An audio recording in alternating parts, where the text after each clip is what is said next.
Welcome to this explainer. Today, we're diving into the absolutely wild, totally accidental history of how a terrifying Ice Age monster literally became our best friend. I mean, think about it. For most of human history, wolves weren't cute. They were monsters. If you were a human living 30,000 years ago, hearing a pack of wolves howling in the dark, that meant you were in immediate, serious danger. You were small, you were slow, and you were surrounded by these predators with massive jaws and terrifying endurance that could smell you from miles away. Yet somehow, out of all the animals we encountered out there, the wolf became our closest companion. Crazy, right? The contrast is it's absurd. Today, we're looking at over 900 million dogs worldwide. They guard our homes, herd our sheep, pull people out of avalanches, and yes, they sit next to cakes wearing little birthday hats. But here's the thing. No human tribe 30,000 years ago sat around a campfire and thought, hey, let's invent a fluffy animal to play fetch with. No way. Dogs were created entirely by accident. And the absolute wildest part of the whole shebang? Wolves actually started domesticating themselves way before we even realized what was going on. So, let's get into Section 1, the Ice Age accident. We need to go back to a brutal, freezing world. To really wrap our heads around this unbelievable transformation, we've got to travel back in time. We're talking 20,000 to 40,000 years ago. Humans were living strictly as hunter-gatherers, moving around in these tiny bands of maybe 20 to 50 people. They were constantly crossing these enormous, totally unforgiving landscapes, just looking for food. Life was, it was extraordinarily brutal. A broken leg? That could easily mean death. Most hunts totally failed. And right at the edge of every single human camp, just waiting outside the safety of the firelight, were the wolves. And this sets up the incredible loop of self-domestication that literally changed everything. See, it turns out humans are incredibly messy eaters. Even when they were starving, our ancestors left behind bones, skins, scraps, you name it. So to a hungry wolf, a human camp was basically a moving pile of free calories. At first, they approached super cautiously. The bold, hyper-aggressive wolves, they crept too close and, they got speared by humans. The terrified ones stayed way too far back and got absolutely nothing. But those naturally calm, slightly less fearful wolves, the curious ones, they ate our leftovers and thrived. They got all those calories without ever risking the danger of hunting live prey. Talk about a win-win. Moving right along to Section 2, Survival of the Friendliest. This is where biology gets rewired. Now, this behavioral shift didn't just change their habits. It fundamentally rewired their biology. I know, it kind of sounds like a myth that changing your personality could somehow change your physical appearance. But scientists have actually watched this evolutionary filter happen in real time. It brings us to this fascinating piece of history. In 1959, a Soviet geneticist named Dmitry Belyaev kicked off an experiment in Siberia. He really wanted to understand the nuts and bolts of domestication, so he took a group of foxes and simply bred the least aggressive ones, generation after generation. He didn't teach them tricks, he didn't train them to sit, he literally just selected for the tamest personality. And the results? Absolutely mind-blowing. Within just a few decades, these foxes didn't just start acting like dogs, wagging their tails, whining for attention, licking hands. Their actual physical bodies automatically transformed. By just dropping that aggression, suddenly their ears got floppy, their snouts shortened up, their tails started to curl, and they even got these little white patches of fur. It completely proves that when an animal becomes less aggressive, evolution physically alters how it looks, giving it a softer face and a smaller jaw. So what this means is that those very first proto-dogs likely started looking noticeably cuter and way less intimidating to our ancestors long before we ever intentionally bred them for anything. Okay, let's jump into Section 3, Evolving Together, the Ultimate Mutual Survival Pact. So as these proto-dogs kept hanging around the firelight, looking way less like monsters and a lot more like buddies, humans and wolves forged a mutual survival pact. Humans figured out pretty quickly that wolves had vastly superior senses.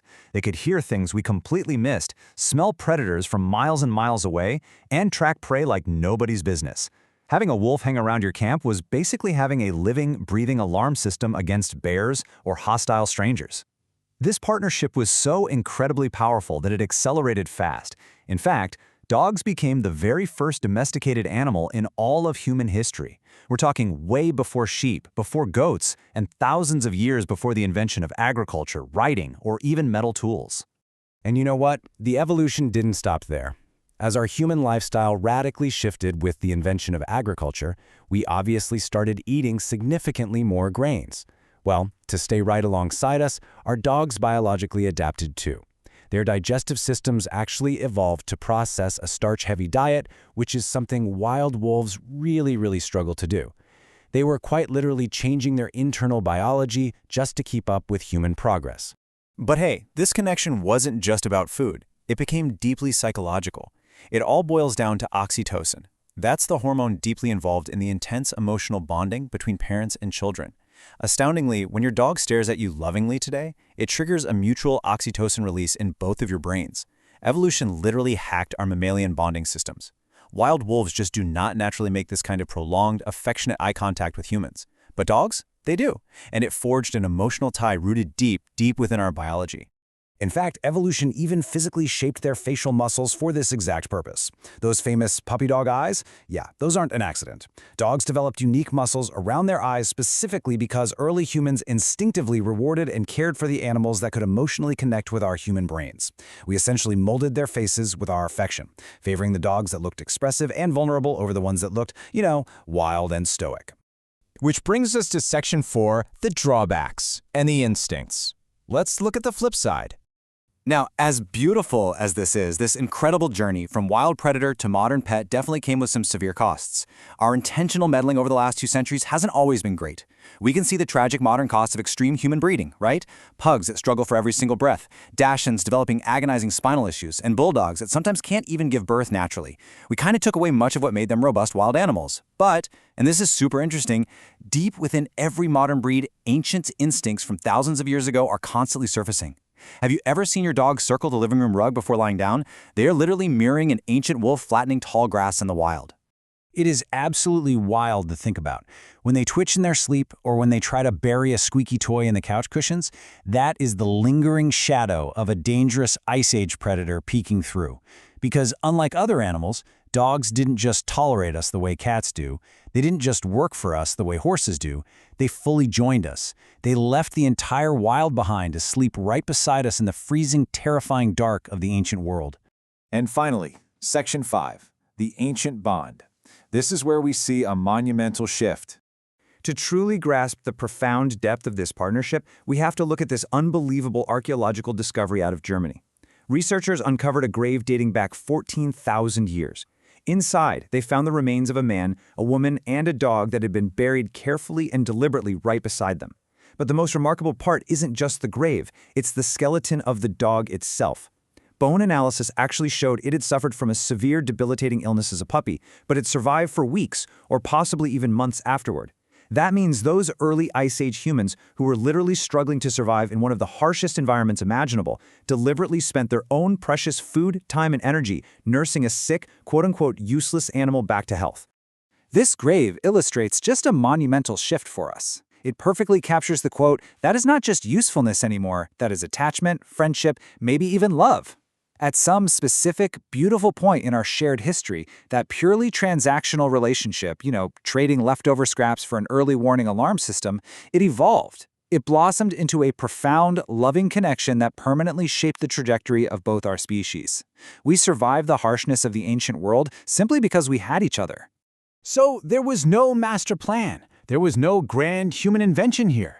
It was literally just a few cautious, curious wolves creeping a little bit closer to the warmth of the firelight, accidentally sparking the greatest and most enduring partnership in human history. Which brings me to a thought I want to leave you with today. Tonight, when your best friend falls asleep near you, perfectly safe and content, will you look closely enough to see the shadow of the Ice Age predator hiding inside them? Will you see the ancient survivor that chose us in the dark? Think about that, and I'll catch you in the next explainer.